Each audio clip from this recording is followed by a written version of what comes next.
Cool. So this is the NWC Show, episode 55. And if you'd like to introduce yourself. My name is Sebastian Day. I'm from Denmark, Copenhagen. I'm representing Copenhagen Championship Wrestling mainly. Former two-time Copenhagen Championship Wrestling heavyweight champion. And thanks for taking the time out your day to come on. It's cool to get somebody from the Nordic nations, Denmark, stuff like that on. Like, I've not had anybody from that side of the world yet. It's always been America, UK. So they're coming from the other side, which is fun. Yeah. So what were you going to say? Yeah, it's been I've seen a lot of podcasts recently got Danes on. Danish wrestling has been moving quite a lot the last few years, and it's nice to be on here. So thanks for having me.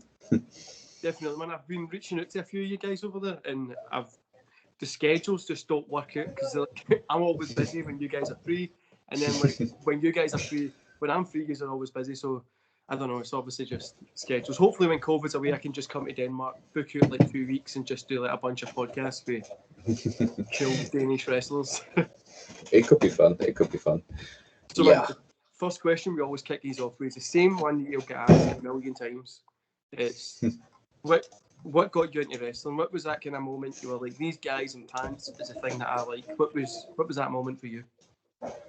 What got me into wrestling? It's mainly the atmosphere. I think when I first started seeing wrestling was back in 05, 06, where the guys like Batista and John Cena came forward, and some of the little older guys that people loved back then, Triple H, The Rock, and all those guys disappeared. So I missed kind of the big guys back then. Yeah. But what got me into wrestling was just this the storytelling of this fighting person. For example, John Cena back in his heyday, just before he became the big guy.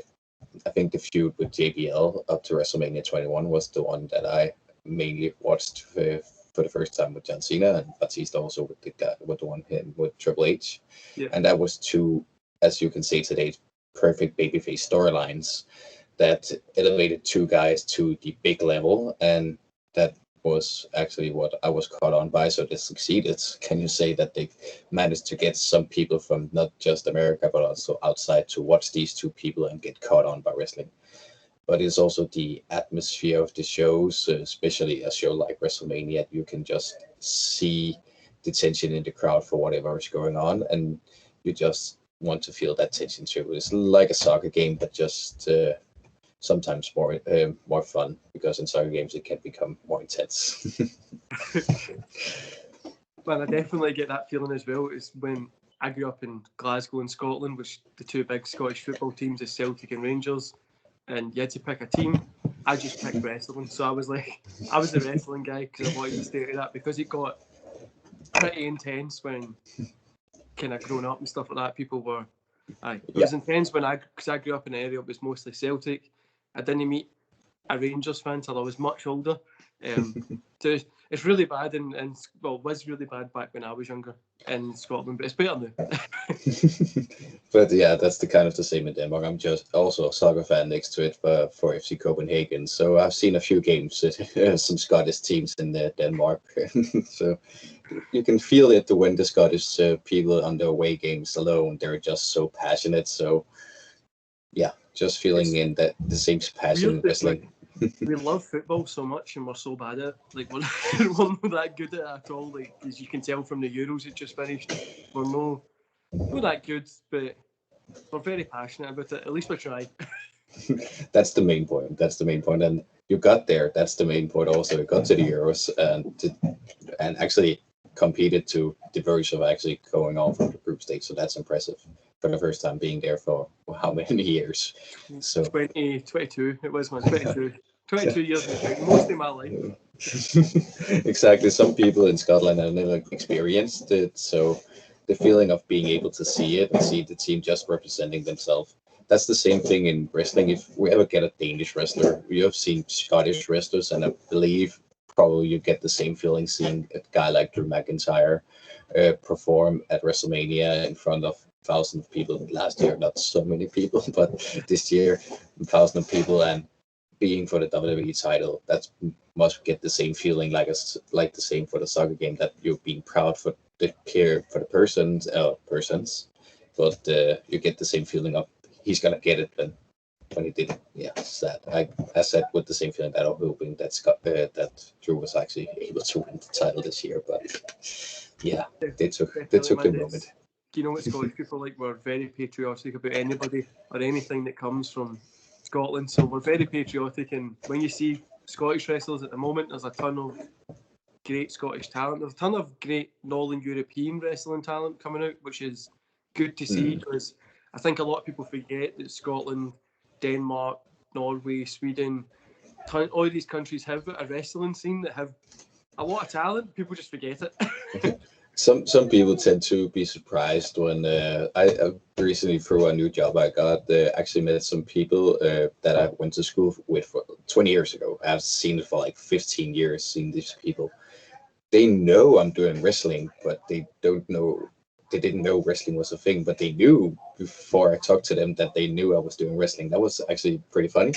But the niche of wrestling in Denmark alone is just like some people. It's just like, is that really a thing? And when from outside of people see there's wrestling in Denmark, a lot of people try to jump in and see that's a new scene. How big is it? And we actually spent many years trying to develop wrestling in Denmark. So it's good to see it's on the verge of becoming something together with the, as you mentioned, the Scottish scene and the German scene has always in the past 10 years been something, but it's getting their own, can you say crowd, the own niche back that people want to watch wrestling again, like back in the old days, because it's not something people don't know is not real in this kind of way, but people want to watch it because they like the atmosphere and the enjoyment of not knowing who's going over, what's gonna happen, who is he gonna win the title, is he not? I want to see him win the title. So that's what got me into wrestling mostly. If we're going back to the question, that excitement, that thing, and being a wrestler yourself, getting that feeling of the crowd cheering you or booing you, wanting you to win, wanting you to lose, gaining to work with them, getting to do what you want with them. That's just an amazing feeling that you can't really get anywhere else, because if we, for example, again take a notice to football, yeah, you're playing a game for 90 minutes, but you're hearing the crowd, but you're not that way working the crowd. You're not getting them to either cheer you, or you're trying to make them cheer you because you're playing well, but it's not. But the atmosphere is the same, but you can't work the same. And after the game, you of course celebrate or either disappointed together with them.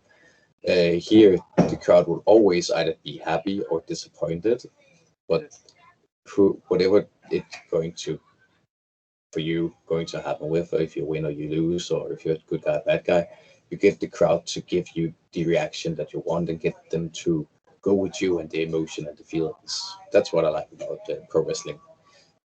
Definitely, man. And When I was wrestling, that's something that I really liked as well. When I was out there in the ring, being able to connect with like the fans and being able to get them to like believe that you're going through like some sort of like hell in that ring. Like when you get somebody like cheering you on, believing in you, it just feels really good. And then you've got them eating out the kind of palm of your hand. You can get them, mold them into doing whatever you want them to kind of do, which is fun. Like you said, you don't really get it in any other sport because you're not really relying on the crowd. You're relying on being a better sportsman. But in wrestling, you need to rely on the crowd to push yourself through that kind of like exactly. the match, which is fun because I always remember I used to do a lot of crowd work when I was the bad guy, and I would I would try and like get people to boo me, like shout at me and stuff like that, and it was so fun because it was just everybody knew it was a joke. Most people know it's a joke, but everybody kind of gets that it's you're just kind of there doing your job, and they play along with you, they play off you, and it works so well. But like you were saying, man, like Denmark's like it'll be a niche scene, and then it's a niche scene in Scotland. Like it's no 500,000 people might turn up to an ICW show at the Hydro. I think no, not even that. Like 50,000 or less than that, 12 maybe. But like 500,000 people might know who they are. Out of 5 million, not that many. Like in Denmark, it's still like a very niche scene, but you must feel like Batman. Just you go out on your weekends, wrestle, and go back to your normal job on Monday. It's kind of is the way that wrestling works in Denmark is that yes, it's a very niche thing. There is of course this group of people that knows wrestling, was watched it for like for real, like some of the wrestlers, And then we have the people who has seen wrestling but didn't catch on. But since they've seen the Danish wrestlers and feel it live themselves, they caught on. And then we have the brand new people. They have never seen wrestling. They don't know what it is. They don't know how to react. And that is a very limited thing around in other places in Europe, I believe, compared to in Denmark, where people many years ago written off wrestling because they knew exactly what it was.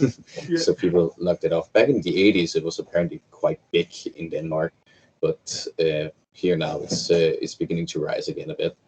But the fun part is that with these new people, for example, a guy like Liu King Sharp that we have had to CCW a few times, not just a few times, he loves it because it's not a wrestling crowd. I've seen it when I've seen some UK shows that the crowd sometimes goes in and take over the show a bit and does a lot of funny chants and all this and have a lot of fun during the show. And that's fine. They know what it is and they want to have fun at the same time, and some promotion allows it, some doesn't. That's fair.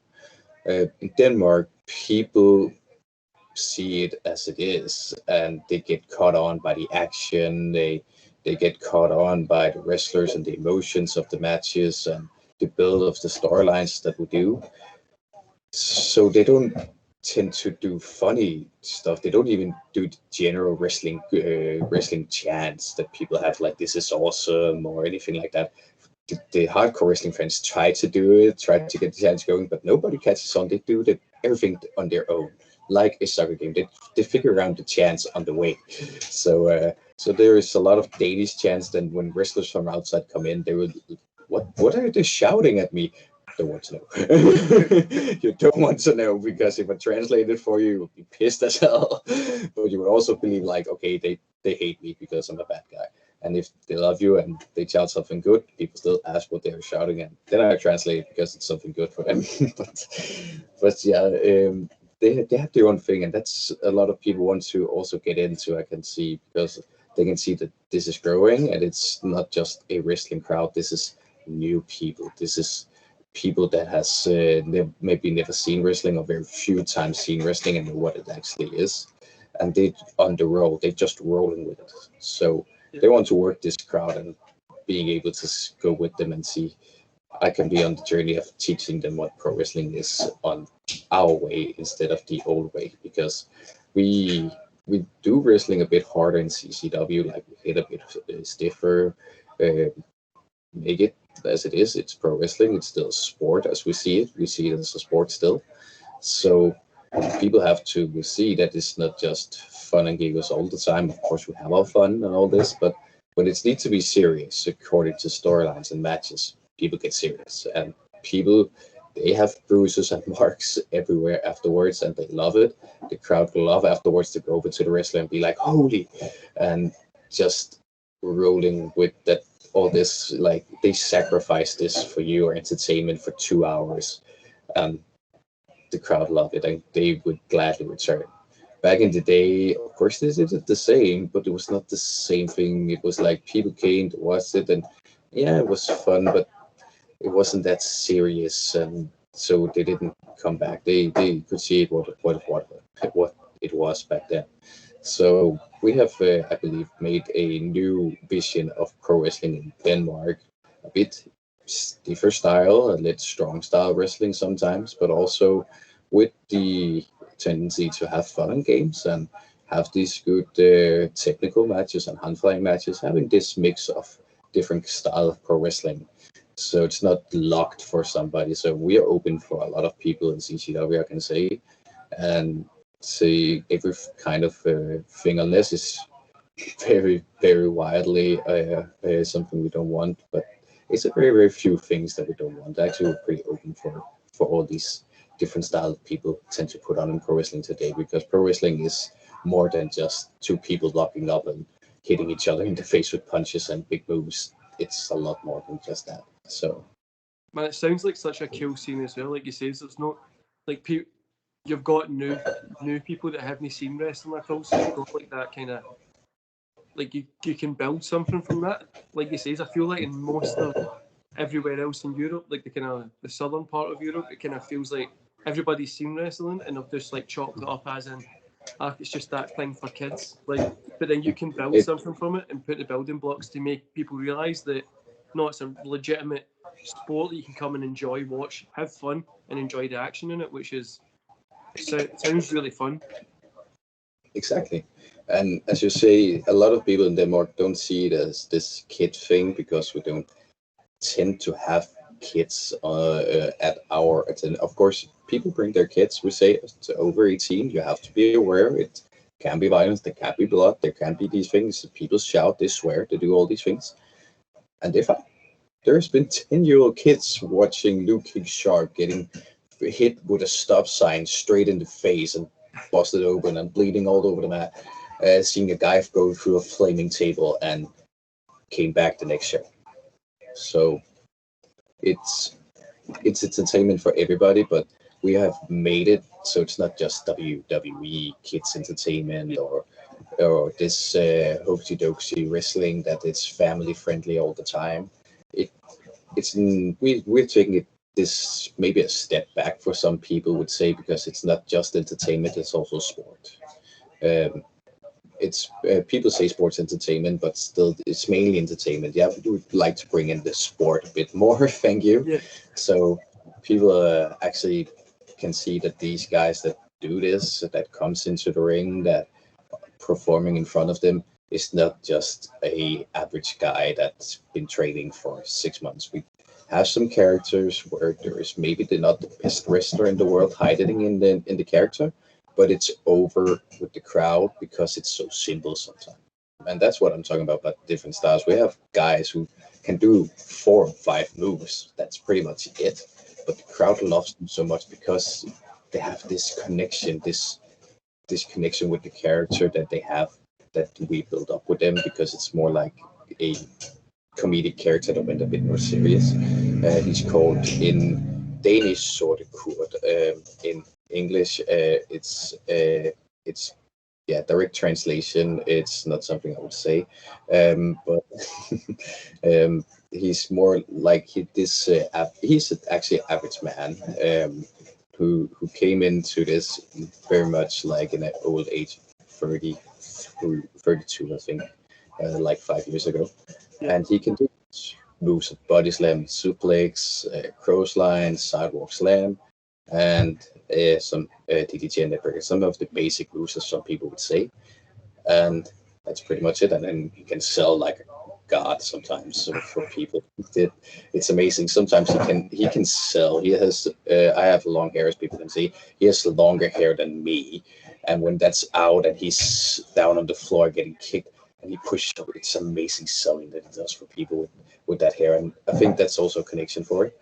And people love him for being this average person. And I know this is going to get some red flags for people, but he's the guy who, as a wrestler, can come down to the ring with a beer in his hand, drink it, and still people would don't expect like Sandman wrestling where it's fucking up all the time, but Yeah. actually a guy who still takes it serious and can still throw the punches because he can throw punches as also like a good guy can do, and throw a good body slam at a big clothesline for the finish. And the crowd is happy every time that we do it, so we do it every time, and that's pretty much what his matches is, and people love it. When if the So guy can get over doing that, like if he's getting over and he's getting paid and the crowd love it, why would you do anything else? If you can do 5 moves and just get over, why would you go out and try and do like a double back moonsault or something? Just like keep it simple, go out and do it. People are going to cheer you. Come down with a beer, like you said. Exactly, people would cheer him, and they loved him pretty much from the start. And the best part of this with the character, we wanted actually to make him heel because of the name is a dark thing, but not dark. It was like a piss take on another wrestler, to be honest. But still, he was supposed to be a bad guy. I faced him in his first match because I trained him. There was some of the other guys was pretty nervous because he couldn't do a lot and all this. He could bump and he could do these moves and he could log up and do some of the basic technical wrestling. And then I said he can actually take a match in 5 to 7 minutes, no problem, because he can do these things. He can sell. We can drag out time by working the crowd. He can do it. But nobody wanted to work with him, so I did it. And he went out there as the bad guy, and I went out there as the good guy. I came out as the bad guy, and he went out the good guy because people loved him, and I didn't even like dominate the match or anything. He actually gave me a pretty stiff clothesline. I got a minor concussion from because I bumped my back of the head straight into the mat, so it was a bad bump from my mistake. And he, even though it was his first match, only had the overview enough to see that I wasn't feeling well in the moment. So he went over and worked with the referee to give me more time to recover. we were on the verge of the finish of the match, or like one move or two moves from the match. So we skipped one of the moves because I was supposed to fly a bit, so I couldn't do that. And then I just pretty much kicked him in the face, and we went down. That was it. And then I went home. But the crowd loved him. Well, like, somebody who hasn't took part in wrestling, or like maybe people who are watching this that might be like, oh, I would love to do wrestling at some point. Like, you could have all the intentions when you were in training. Like, when I was training, I was a good guy. Like, that was it. My character was going to be a good guy, and I was going out to be a good. I done like 4 shows as a good guy, and people just naturally didn't like me.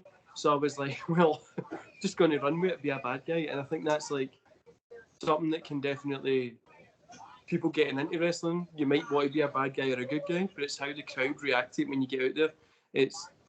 You could just be easy to hate the way I was. Like, people just like to hate me. So I was like, no, I'm just going to go with it. It's easier to go with what the crowd want instead of if you try to get them to like me. Exactly, and that's what happened here. Went through mid-match and said to him, "Okay, you're going to be the good guy now, and we're gonna make it work as a good guy. So I'm gonna make a bit more of a fight." And people hated it. People hated me fighting back, and then I knew, okay, we have something here. Even though we can't do, to be honest, shit in the ring compared to other people. Other people can do amazing things, and then he comes in, do these basic moves, do the basic clotheslines and everything. That his finisher is pretty much just the Rainmaker clothesline. That's his finisher, and people love it. So sometimes that's all you need, man, isn't it? Like, sometimes you just need that, like you say, like we were saying, 5 basic moves. You go in, you know how to do them, they look good, you can sell, take a good bump. That's all you really need. You don't really need a lot of fancy stuff. That comes later. Yeah. Exactly.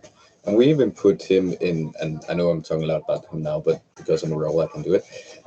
He's faced a guy called Simon Asfak. He's a very big guy that we have in Copenhagen. If people get the chance to watch him do it, he's amazing. He's pretty good for his age and his size. He's very agile and fast as hell for his size. He's a pretty bright talent for Copenhagen.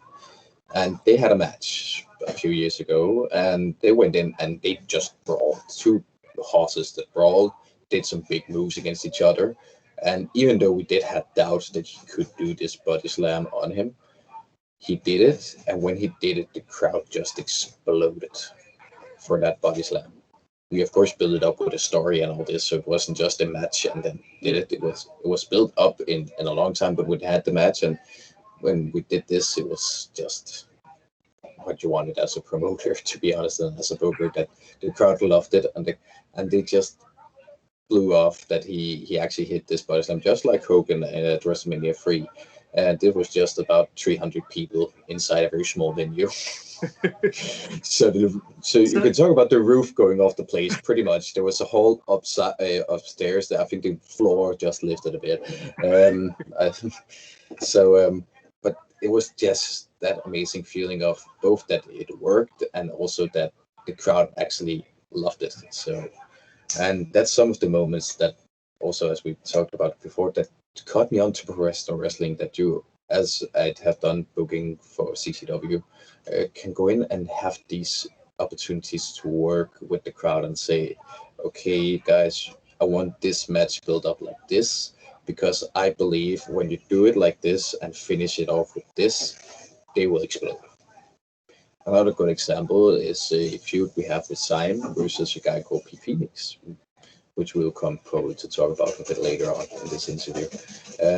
But he's gonna be like, they have been friends for many years. Like the first 3 years of CCW's existence, they pretty much connected from his debut off. And as match me and Pete had, he cost him the title by in the last man standing match, was on top of Pete, so he couldn't get up. Pretty funny moment. And Pete snapped because it cost him the title that I had at that point, and he snapped at him and began to throw chairs and table pieces on him and kicking him with super kicks and pretty much discarding him as a friend and as a bodyguard. So they had a feud that we built up, and it lasted for a year, a little over a year, and we had things included like Pete Phoenix getting his haircut, Sam get put through a flaming table, Sam's brother privately got his hair cut in a promo by Pete Phoenix and his associate Pete Lunico. And then we topped it off within the last match, the match that they had, the blow-off match, that his brother, because he was taken out, there was the promo leading up to the show that his hair was cut off and he was taken out and all this, that he came out during the match and helped Simon win the match. And when he came out and the crowd saw him came into the ring, get up, and the crowd really noticed him, again, the same thing as with Kurt, big pop from the crowd, because they knew exactly what's going to happen in the moment, that of course Simon was going to win the match, the tide was turned, and Pete Phoenix was going to be, because of the stipulation of the match they had, Simon's butler for a month. So that was great.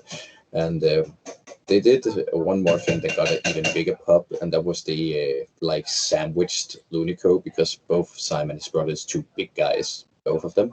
So they sandwiched him, and the crowd just popped even more than before. It was amazing. So that's something I keep talking about as well, is like today's wrestling world, whatever you want to call it. There's so much, but sometimes storytelling just gets lost. Like you don't really, like WWE might not tell, like you're saying, you've got a storyline there going on for like a year, like a long time. You've got a big storyline, but like if you look at a bigger company, and it's across the board, like they just go, oh, it's too, you can't tell a long-term story just now. It has to be short, and it has to be 2 weeks. 2 weeks. You get maybe three if you're lucky. Yeah. How can I tell a story? A year's worth of storytelling in this like small period. It's like just extend it out. People will watch it, and like you were just saying, like people were excited for it. You can do what to come and watch it, and that's the point. Instead of getting somebody to watch it for 3 weeks, get them to watch it for 3 years. Exactly, and of course, some of the reasons why the storyline stretches is because we are in Denmark, don't do a lot of shows compared to other wrestling companies. We tried to do a show every first month before the corona, and that was actually where we had this topping of the feud of Pete and Simon. And we actually had 4 shows planned before the finish of the feud, so it was going to finish at the timeline that it finished at. Just because of corona, we had to push it a bit, sadly, because we did this show last year in September called For the Glory, and then we decided to do Ragnarok 2, and just before Ragnarok 2, on the day of the show, I think the day after the show, new restrictions was going to kick in that was meaning that we couldn't do the show. So we was lucky as hell to do these just 2 shows in that, I think 6 months time period that we were open last year in Denmark from June to November. So that was in itself pretty good. How have you found COVID? Obviously, being in Denmark, how have you found like wrestling, not being able to do it, and then like if you felt like it's just people are dying to get back to come and watch these guy wrestles, or do you think it's like maybe it's fell away a little bit? Because obviously it's a niche kind of thing. Even here, it's niche, but you're like those diehard fans that are wrestling fans are always going to want to come back and watch wrestling. But the casual fans, do you think they fell away, or do you think they're just dying to go back to any event? Because in Scotland, it feels like that. They just want to go anywhere. Yeah, you can definitely feel the difference between the UK now and Denmark in the wrestling scenes, that the crowd wants to watch wrestling. And in Denmark, we do have some people who want to see it again. But we can also feel that it's the summer. Of course, we have decided to do a show on the 31st of July. And that's a bit of a risk because it's in the middle of the summer. There is maybe the people say it's 5 million people in Denmark, but some of these people that we have as fans usually go out in the summer. Usually many people go out in the summer of Denmark. I don't know why, especially now where we have a heat wave. So that makes me nearly faint at work because of it.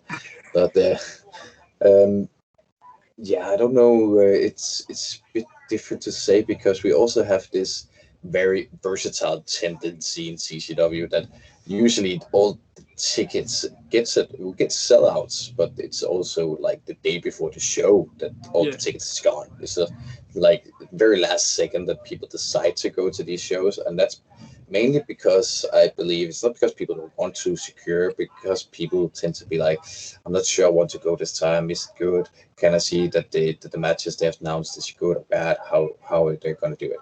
So that, but the tendency of us coming back as wrestlers, I can speak on behalf of many wrestlers in Copenhagen and Denmark, saying we want to get the hell back in the ring and work, of course. Some companies in Denmark already had a show just about a month and a half ago, and some of us, like in CCW, have waited a bit. And the reason why we have waited compared to the other promotion is that as a broker, I want people who is arrested to train for a bit. We haven't done anything like wrestling wise since November of last year. We got the opportunity to train back in the middle of May, the end of May, and we could do shows for very few people in the beginning of June. And I felt like, okay, do we want to put everything on the line that people is ready for this? Because it can be still a tough deal to go back into the ring after so long away, even though some people say, it's not that long yet. It's nearly 8 months you've been away. That's actually an injury period time that you've been away. And some people, when they come back from that, they still take a month to train at least, just to get the feeling back in whatever, the legs, the back, the neck, everything. Some people take it up faster than others, but you need to at least train for a bit just before you hop into the ring and perform in front of 200 people, because they also expect us, I believe, as a wrestler to perform at the same level that we did before the corona. If we don't do this, or even better level, some people may be thinking we have trained while there's been corona, I don't know, but we need to at least stay at the same level. And if we can't do that, I believe we're disappointing both ourselves but also the fans and the crowd that's paying for it, that's going in and using their money to actually watching us and say, hey, we want you to see this show you want to put forward, and makes us able to do it. And making this investment that we are doing, both in time, money, and body injuries, all this, worth the while. Some people have picked up on it and some people have not, and it's some people, it's depending on, of course, also because of corona, some people have found jobs and all this, so it's also pretty hard to make it work. So it's different from person to person if they can do it. And thing is the same in Scotland. I've seen a lot of people actually retiring from wrestling in this time period because they both lost the passion for it. There's also been some stuff in the UK, which luckily we don't have in the Danish scene, and we like to keep away from. But it's been hard for a lot of people this time period. You have been shut down for even longer than we have, because we had the opportunity to actually do a few shows last year. People in the UK have not been able to do a show for nearly a year and a half. Man, it's been and this time period, it's been a long time since I've been able to do anything. Like, when it happened last year, I'm thankful for it because I started this channel when COVID came around, because I was like, I need to do something instead of from like teaching my kids maths. You know what I mean? I was like, I need to do something instead of from like trying to teach them how to do sums and stuff. I was like, no, that's not for me. So I started this. I'm grateful for that, but it's been crazy for the past year and a half. I'm glad that we're coming to obviously the end of it, but it's one of those things. It's like, will those kind of casual fans come back, or is it just everybody's just excited to go? Because I know in Scotland everybody's just really excited for any wrestling show to come back, like the wrestlers, fans. But it's like those casual fans, like you said, people might have been going to wrestling shows and then lost passion. People might have picked wrestling back up because they've had more time, and it's just like a weird period. I think for the next year or so, it's going to be a very weird period on coming out of COVID and the wrestling scene, like you said, in the UK and Scotland as well. It's going through a transition period just now because obviously stuff that happened last year and that kind of stuff.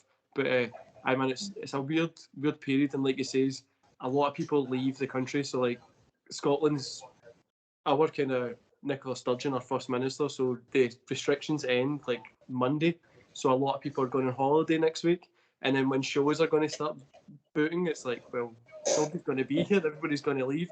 Which, like you say, Scotland pretty much on the same level as Denmark. We're in a heat wave as well. Look, I'm sweating just now trying to sit and do this podcast. But the same here. I was because I got home so late from work, I was going to set up my pool in the garden, so I had something to relax in afterwards. But I was out with my kids today. We were playing like football at a park and stuff, and I was just drenched in sweat. So that's how when I came back, I was hoping you were going to be a little bit late so I could jump for a shower because I was like soaking. I need to get in the shower or something because this isn't a good look to be sitting talking to somebody. I feel the same. So, but so, yeah. Where do you see yourself or Danish wrestling being in 10 years? I'm not asking you to predict the future, just where would you like it to be? Would you like Danish wrestling to be more known as like a place for that kind of strong style sports-based wrestling, or where do you see it in 10 years? Yeah, I see it on the same level as the MMA world is today in Denmark, where they can actually book bigger venues with thousands of people inside it and actually perform in front of thousands of people because people know that's real, of course, and that's what I would like to see then in the Danish wrestling scene 10 years into the future. I would like to see it even bigger, of course, but of course it's a tricky thing. Even with 5 million people in the country, where nearly a million of them live in Copenhagen alone, it's pretty damn hard to get people to come and watch a wrestling show. Just a few hundred people. That's pretty damn hard. And I know it sounds unbelievable that we're pretty much the only promotion that's based in Copenhagen. We have a few others that's based in what we call Jylland. And yeah, it's a tough task, and we are trying our best. And hopefully, in 10 years, we will have caught just 0.5% of these people just to get them to go to a wrestling show. 1% would be likely. That would be lovely. That's 10,000. That could be lovely. So, but yeah, it can be in 10 years, hopefully pretty big. That's what I hope.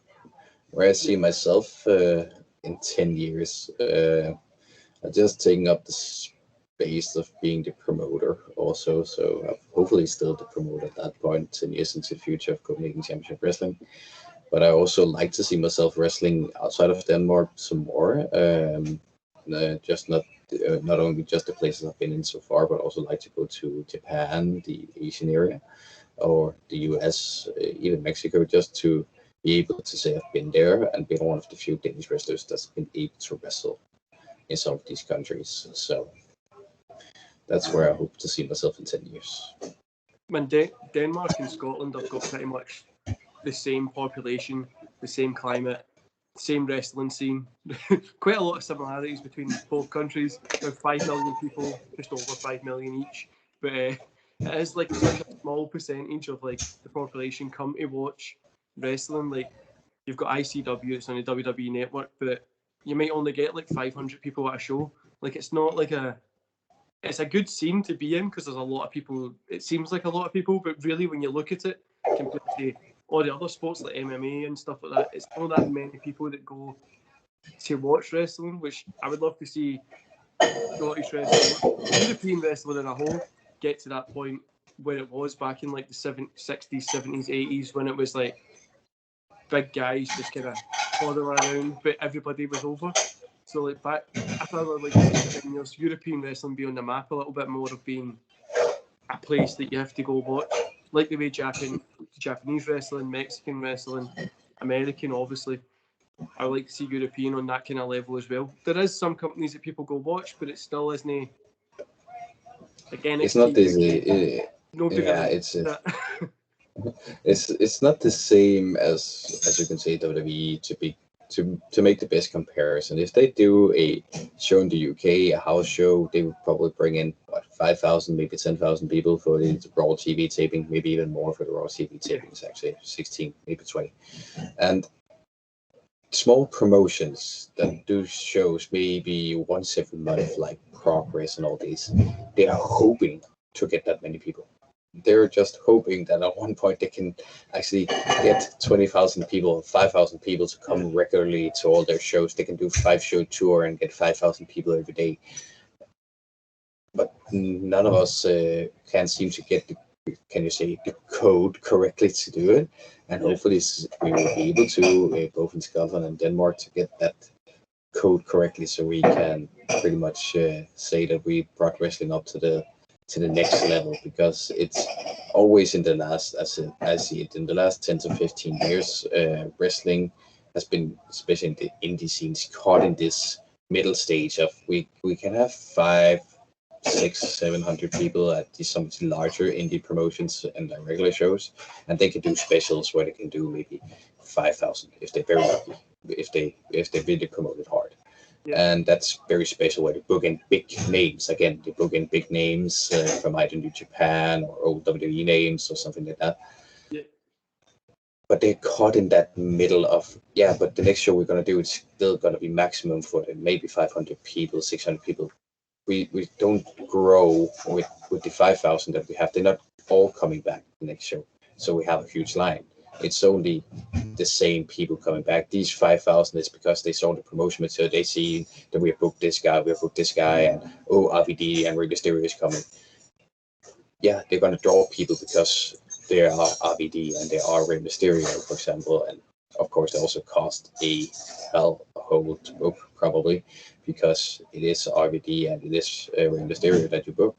So it's that niche thing that we need to get broken, I believe, in general in the European wrestling. So I think that we are able to do it, but it's that mentality of it's sports entertainment, but it also something that we need to be able to catch with everybody. How can you say it?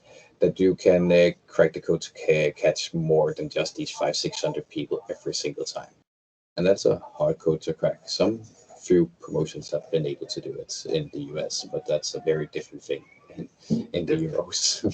Definitely, I think in America it's more open to like go to a wrestling show, but then like here in the UK, because in Scotland especially, everybody watched it when we were kids, and then now as everybody got older, I still watch it because I just like wrestling. That's why I'm doing this show, but none of my friends really watch it, and they just think it's just for kids because they remember it back then. And then when they do watch it, and you're trying, they're like, "Oh, I caught WWE. That's the only one they really know." And I'm like, "Oh no, you need to go try and watch like something different." And they're like, "I'm not going to go search this indie promotion somewhere in like Japan." I'm like, "Oh well, what's the point in me trying to sell it to you then?"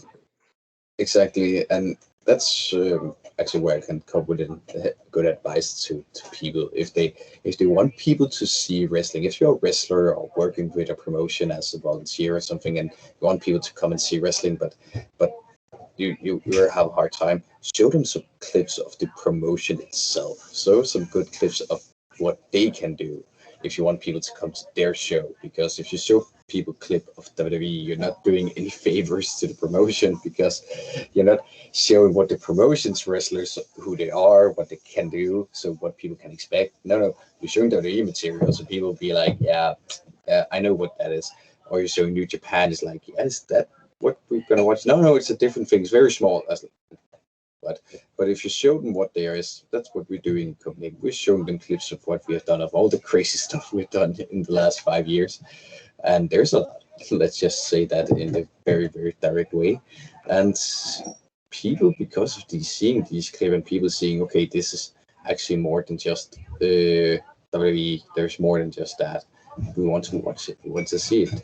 Some promotion does it, like, again, Progress, ICW, and some of the other bigger promotions. There's a few in the indie big indie promotions.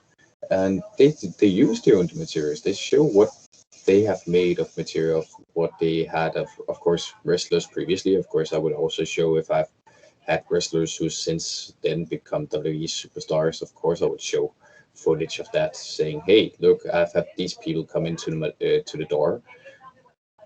Who knows who can be the next guy coming in here? Who can be a WWE superstar who gets signed to the big league?"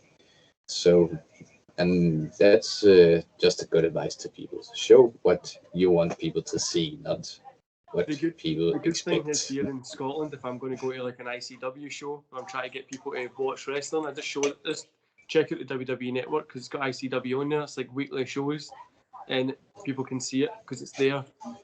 Yeah, Easy that's a bit easy. That's a bit easy. to kind Um, of see. Do you think at some point Danish wrestling will get onto that WWE network style? Do you think WWE will NXT will come in there and have like NXT Denmark, or do you think there'll be something like I, that that's coming in the future? I don't believe NXT Denmark. No. At one point, I heard a rumor about NXT Scandinavia, but I didn't believe that either. But the closest we could probably be to an NXT that Denmark could be a part of would probably be the NXT Germany thing they were thinking about a few years ago. Um, but yeah, I believe maybe actually there would be at some point a Danish promotion on WWE's website. It depends, of course, again on how good the promotion is to promote themselves, how good they are to film it, how good they are to edit it, the angles. WWE, I know because of experience working with people who has been to WWE and all this, they are very particular about how it looks. They really don't really care about the product. Just look, they have brought ICW on it and brought a lot of shows where people get pretty much fucked up, to be honest, a lot onto the WWE network with a little warning on it. So it's not the wrestling thing, what you're doing in wrestling, they're mindful of. They want to see the quality that you're showing is good. And of course, what you're doing also is good wrestling. But what wrestling you're doing, if it's death match wrestling, or if it's high flying wrestling, or pure wrestling, or if it's this, can you say, strong style wrestling? Some people call it that Progress does. Um, yeah, it doesn't really matter. See, it seems to not really matter for the WWE. So it can be pretty much any promotion in Denmark, but again, it depends on how they make themselves look, Yeah. especially in the next 5 to 10 years. Because again, Denmark is on the evolving stage of this. Can you say wrestling world where we are catching on? We got stopped by Corona, but we are still catching on. We trying to make it work, and yeah, hopefully, again, as we talked about earlier, we can get more than just these 3 to 500 people in. Yeah, hopefully, thousands of people into the future just come regularly to the shows. But we still have to make it look good and show that the product we are producing is good looking. Then everybody has a chance, I believe, to come on WWE Network. So Yeah. Well, I totally agree. The reason I always bring up WWE Network is they're like the biggest promotion that everybody knows, obviously.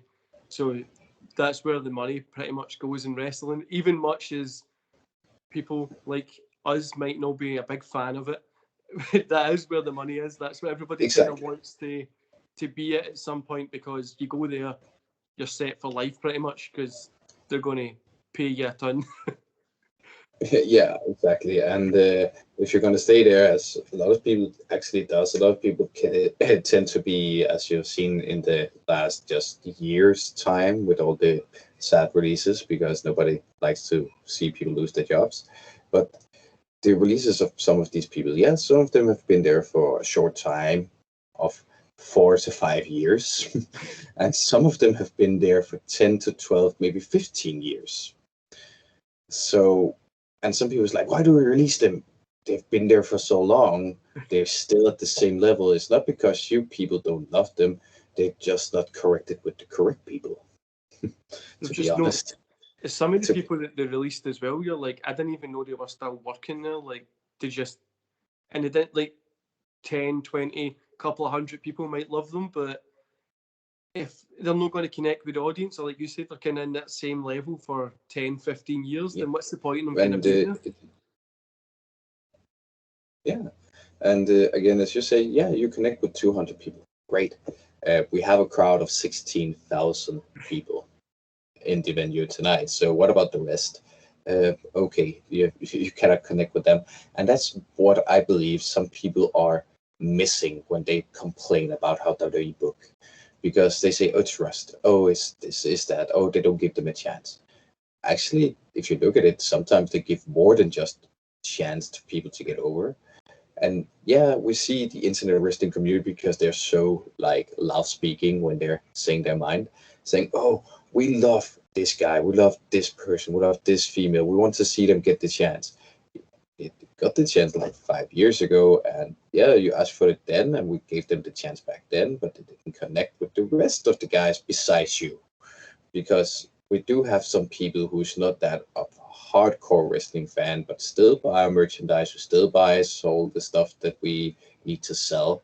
And if people don't buy the merchandise of the wrestlers, if people don't buy the autographs, whatever sessions with the wrestlers where they can get autographs or anything, or they can see on the Twitter and Facebook followers that, hey, this guy doesn't get as many followers as this one, because that's another way they're looking at it. Probably also that, how do you connect with just, how many people do you connect with? Okay, do we have John Cena, 20 million people, just to take a number.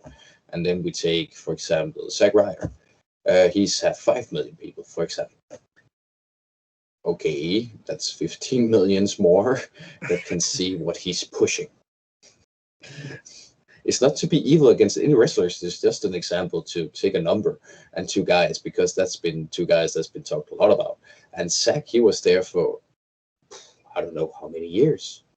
And yeah, he got over big time at one point. That probably say that's one of the big times very visibly that WWE screwed up a booking. But that's, again, they want to sometimes book it their way because they see it sometimes as you don't get over. Some people say without us, but it's again not a true thing, because if they didn't want him to get over, they would just have ignored it totally and just be like, yeah, you have a YouTube show, great. You have people shouting your name, great. Don't care. We don't got to book you. But because he got the traction, because he got people behind him, because people cheered for him when he wasn't there in his own hometown, which was a bit mean. I would like to say that's pretty big. That's a thing a Danish person would never experience in WWE. Be like, yeah, I'm not gonna win or wrestle in my own hometown. We've never been there. Once in 2014, I think. That's it. And I would believe that that helped him get on the show. It helped him get the US title win. But when he got the title, how much traction did he continue getting? Because was it still the same people cheering, or did the wave continue, or did it be satisfied with him being US champion? Was that the end goal for you guys? And apparently it was. That was the end goal, because they didn't see it evolving anymore. Of course, some people would say it's bad booking because of the way they treated him afterwards. It's like, yeah, that's, again, booking is how WWE is doing their booking is mysterious to a lot of people sometimes that's in the wrestling business. But still, it's, as you say earlier, the place where people earn the money. So if they say you to do one thing, you're probably not going to say no if that's the opportunity you have for being on television. The thing is, man, is with WWE, they're so big, they pay so much, obviously, but they make so much money. So, like, they obviously know how to market people. And the big one I always say is like Cesaro. Every wrestling fan loves Cesaro. Like, well, the majority, 95%, 98% love Cesaro. But is he catching normal people? Because just normal casual fans are tuning in and they're just kind of like, just a bald guy in the ring. And that's, like, I think Cesaro's great because I like wrestling and I know how good he is. But my partner, my fiance, she's like, nah, doesn't catch for me. And that's the, like, I can get it, but then a normal person can't get it. So that's the disconnect there. And that's where I think some people also see what WWE is, because WWE is a wrestling company, but that does sports entertainment. Yeah. And as you said, he connects with 95% of the wrestling fans. Yeah. We have maybe in wrestling fans in the US, there is how many million people living in the US? I don't know how many millions of people, nearly a billion people lives in the US probably. I think Um, it's a lot of people. I don't know how many, but again, let's take a number. 800 million people lives in the US. And you're catching 95% of the wrestling fans of these 800 million people. It's not even those that he catches the 95% of. That's the entire world, actually, because we have the internet. But um, people in wrestling, that's maybe, let's just say 1 million wrestling fans, just to take Yeah. a number. That's just so small dip Yeah. compared to what is else. And if you see a guy like John Cena, the best example ever in the last modern day, that people hate him. Yeah. And I don't know why, because again, he has shown that he can wrestle. He can wrestle for real. He's a legit strong dude who can probably pretty much fight everybody that boos him and kick their asses without Yeah. getting a sweat. But he didn't just connect with his rapping gimmick and his wrestling with the wrestling fans. He also connected with the regular audience and the kids. And if you see what he has also become outside of WWE while he was in WWE, that's the reason why some people is not making it in WWE, is because they're not coming up to that level, or not even close to it. Like, for example, The Miz, he was sniffing at the level of being in the same league as John Cena, The Rock, Stone Cold, because he got a lot of people watching him when he was WWE champion. I liked it because he was generally a guy that you hated for real, because people hated his background, didn't believe he was an indie wrestler, which he actually has been, which is fun to see people's reaction when he told it back in his documentary thing, because it's like, yeah, how do you think he know wrestling? Because back when he signed with WWE, they had very, very, very shitty training school, to be honest. So again, he was an indie wrestler. He earned his craft. Yeah, he got through on the reality shows, and he was a reality guy, but he sacrificed the same things as other people did to become what he is. And yeah, he has his own wrestling style. Again, as we talked about in the beginning, different wrestlers, different styles. And he's a guy who I believe actually got his first major injury this year. And he's been in WWE since what, 2006, maybe 2008 or something like that. Yeah, he's been there for a really long time. But like you says, man, it's like these guys that do their own stuff are missing out. But you've got people like Austin, Rock, Taker, John Yeah. Cena, Batista, Randy Ta- Orton. Taker is a bit special to compare to. He's been there for 30 plus years. But if you take a guy like The Rock, he debuted in what was it, 96, Yeah, something like like that. And in 2003, he was gone. yeah, just in, grabbed the money and left. And he wasn't even there for 10 years. John Cena's been there for over 10 years. The Miz has been there for 13 years now. And you still say some of the other guys, yeah, they were bigger stars because people loved them more, they sold more, but are they actually better wrestlers because the other guys survived longer in the wrestling business and stayed on top for even longer? But that's another conversation. Yeah, I always think, man, it's like people are obsessed, like within the wrestling community, are obsessed with the in-ring work, which obviously they should be because they're wrestling fans. But they forget that it's not just in-ring. You need to know how to talk. You need to have the look. You need to know how to walk. How to make people buy into you. If you're a good guy or a bad Connect. guy, I Yeah, you need connect to with the audience. connect. That's what I was looking for. Yeah, and that's what a lot of people is maybe forgetting, that yeah, you connect with Cesaro, for example, because he wrestles like a god, Yeah, but you don't connect with Roman Reigns because you haven't seen him wrestle like a god in the indie scene. But you don't know if he can do it.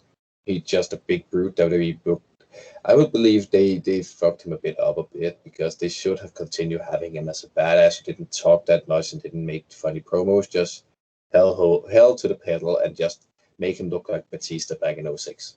But they did. They waited too long, and of course now they saved some of it, and he's a star now. Now he's a major star, and he's probably, if I was a booker still, but now I'm a promoter, as mentioned earlier, still booking a bit. I was, as people have been talking about, keeping the title on him for a long time because, again, who do you have that is a big star that's believable to be able to beat him? And who, if you want to make a new star that's gonna beat him, who is able to connect with the crowd? Of course, now I know with COVID, there's been nobody.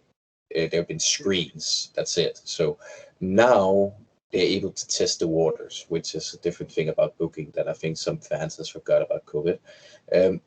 During the pandemic, some people say they don't book their favorite wrestler to be good, and they put on boo sounds for guys they want to cheer for and all this. Yeah, but you can sit and complain on Twitter, but since you're not in the building, they don't know.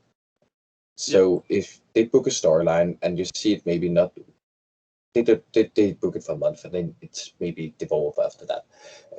It's because probably they don't get the reaction from a real general crowd to tell if they like it or don't like it. Mm-hmm.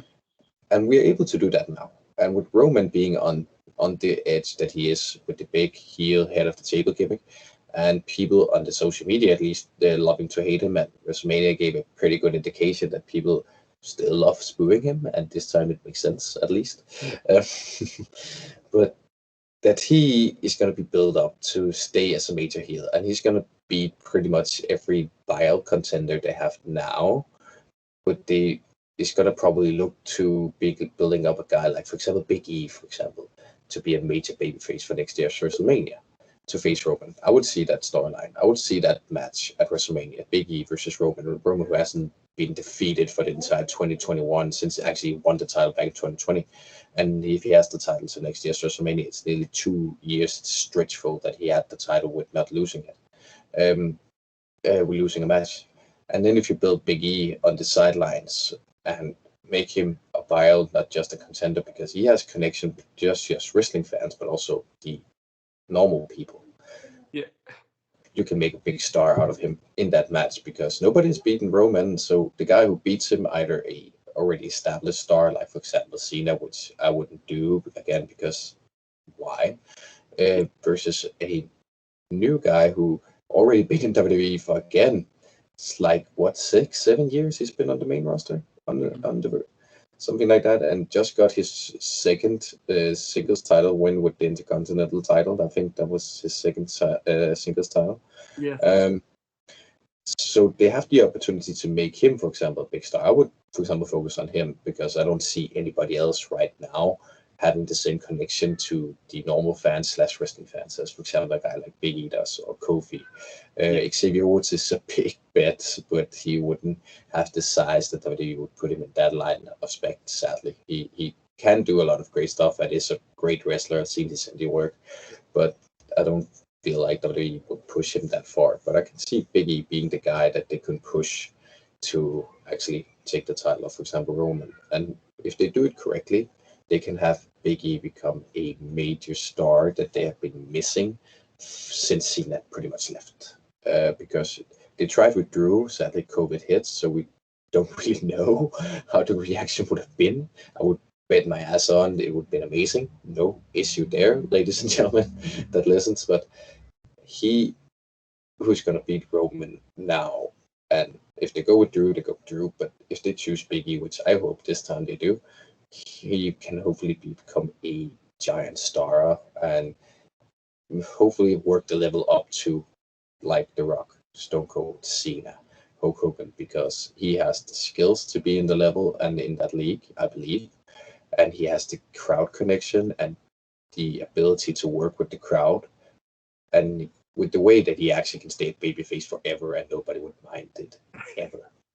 Man, I think that's the thing as well, that it's just, there's not that many stars. You've got Roman Reigns, and then everybody else seems to be like down here. He's just up here and they're all down here. But speaking about stars, is heading to the end of the podcast, we have 3 questions, 2 that I've sent you. and one that I don't send anybody because I like when people struggle with the last one. But the first one is, you don't need to pick one, you can pick a couple. But who's your favourite wrestler of all time, or wrestlers? You can pick 1, 2, 3, whatever you want. My favorite wrestlers who has inspired me the most is CM Punk, Jeff Hardy, and then also Triple H. So with the look that he have, so that's my favorite wrestlers. Man, it's a good bunch of wrestlers. Like it's a wide kind of Widespread. Aye, that's what I'm trying to say. You can speak English better than me, apparently. So when it gets to a certain point, like I think it's just the heat wave that's happening as well. So like when I'm trying to speak, I'm like, I'm about to die. I'm about to die. My window is open like this much, and you can just feel the breeze coming in. Is fresh air. But the second question is, what's your favourite event? So any event that you like to sit down and watch, or one that you've took part in, one that you've booked. What's a favourite event that you've of all time that you would watch or you've took part? Whatever you want to answer. That's a difficult one because there's a lot of top ones. Of course, there's a lot of WrestleManias because there's a few that I watch live. That's a tough one, actually, pretty tough one. But I think a lot of people will be surprised, but I would actually say Wrestle Kingdom for 2020, where Nitro won the unified titles.